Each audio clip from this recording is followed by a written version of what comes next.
আমি এখন রয়েছি যে জায়গাটাতে, এটা হচ্ছে এটাকে মসজিদে কিবলাতাইন বলা হয়, মানে দুই কেবলার মসজিদ।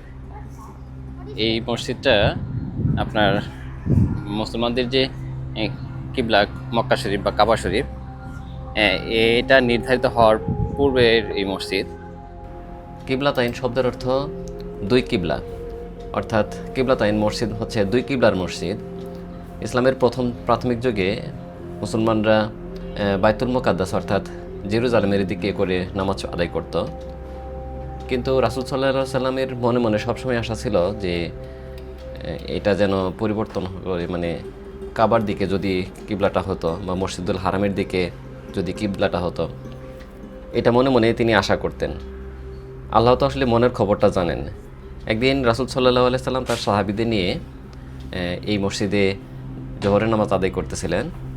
ঠিক সেই নামাজের মাঝেই সূরা বাকারার 144 নম্বর আয়াতটা নাজিল হয়। সে আয়াতে আল্লাহ তাআলা বলেন, আমি তো দেখছি আপনি আকাশের দিকে বারবার মুখ তুলছেন, সুতরাং আমি অবশ্যই আপনাকে সেই কিবলার দিকে ফিরিয়ে দেব যা আপনি পছন্দ করেন। অতএব আপনি আপনার মুখ মসজিদুল হারামের দিকে ফিরিয়ে নিন। রাসূল সাল্লাল্লাহু আলাইহি সাল্লাম সঙ্গে সঙ্গে তার কিবলার দিক পরিবর্তন করে মসজিদুল আকসা থেকে মসজিদুল হারামের দিকে করেন।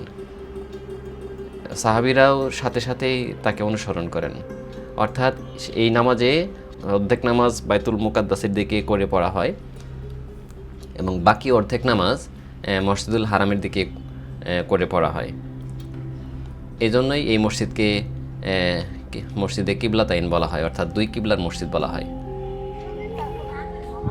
এটা মসজিদের তৃতীয় তলা, মানে নিচে রাস্তা, দ্বিতীয় তলা হয়তো অফিসিয়াল কাজে ব্যবহার হয় কিনা জানি না, ওইদিকে যাওয়ার কোনো অপশন দেখলাম না। একেবারেই উপরের ছাদ, তারপরে হচ্ছে মসজিদ, এর পাশে মসজিদের সামনে বসার সুন্দর ব্যবস্থা, মানে একেবারে আধুনিক করে দেওয়া। এখানে বাইরেও নামাজের ব্যবস্থা দেওয়া রয়েছে। এটা হচ্ছে মূল মসজিদ। এই যে এই মসজিদটি মানে আগে যেটা ছিল দুটি মিহরাবি মসজিদে ছিল, দুই কিবলার দুই দিকে যে মিহরাব ছিল সেটা পরবর্তীতে বাদশাহ ফাহাদের শাসনামলে 1987 সালে মসজিদটি সম্পূর্ণ ভেঙে নতুন করে পুনর্নির্মাণ করা হয়। পুনর্নির্মাণের সময় জেরুজালেমের দিকে যে মুখ করা পুরনো সেই মিহরাব সরিয়ে ফেলা হয় এবং মক্কার দিকে মুখ করা মিহরাবটি রেখে দেওয়া হয়। মানে এই মসজিদটি প্রাচীনতম মসজিদগুলোর মধ্যে একটা, এবং এটি রাসূল সাল্লাল্লাহু আলাইহি সাল্লামের যুগের একটা মসজিদ।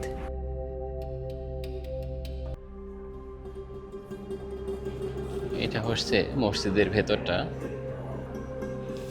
মানে আগে এদিকে ইটা ছিল, মানে এদিক করে নামাজ পড়া হতো।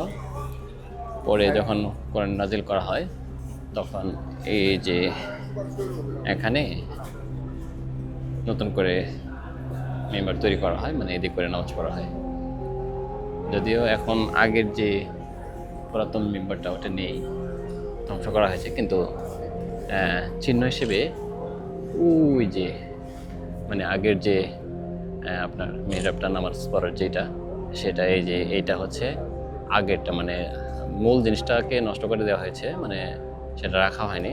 এটা নতুন করে এদিক ঘোরানোর পর এটা জাস্ট চিহ্নটা রাখা হয়েছে যে আগে কিবলা এদিক করে পড়া হতো, এখন পড়া হচ্ছে এদিক কাবার দিকে করে।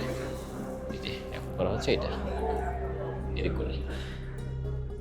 এটা মূলত একটা পরীক্ষাও ছিল যে মুসলিম জাতিকে যেহেতু আল্লাহ মধ্যমপন্থী জাতি হিসেবে সৃষ্টি করেছেন, এবং আগের যে কিবলা ছিল এটি একটি পরীক্ষা যে আসলে কে রাসূল সাল্লাল্লাহু আলাইহি সাল্লামকে অনুসরণ করে এবং কে করে না। কিবলা পরিবর্তনের আগেও তো মানুষ নামাজ পড়তো, মানে সালাত আদায় করতো। এখন হঠাৎ করে কিবলা পরিবর্তনের পর অনেক মানুষ আছে দ্বিধাদ্বন্দ্বে ভুগতেছিল, বা রাসূল সাল্লাল্লাহু আলাইহি সাল্লামের প্রতি বিশ্বাসের যে একটা ঘাটতি ছিল সেটা পরীক্ষা করার একটা উদ্দেশ্য ছিল এখানে, যে কে রাসূল সাল্লাল্লাহু আলাইহি সাল্লামকে অনুসরণ আবার কে করে না। আয়াত যখন নাজিল হয়, কিবলা পরিবর্তনের যে এই আয়াতটা যখন নাজিল হয়, রাসূল সাল্লাল্লাহু আলাইহি সাল্লামের অনুসারী সাহাবীরা তারাও সাথে সাথেই কিবলাকে পরিবর্তন করে বাইতুল মুকাদ্দাস থেকে মসজিদুল হারামের দিকে মানে মেনে নেয় এবং সেভাবেই তারা নামাজ আদায় করে। এটা হচ্ছে এখনকার দিক দিকে, মানে কিবলা কাবার দিক। আর ওই যেটা হচ্ছে এখন নিচে নেই, দরজার উপরে ঠিক ওই যে উপরে চিহ্নটা রাখা হয়েছে, ওইটা ছিল আগেরকার কিবলার দিক, মানে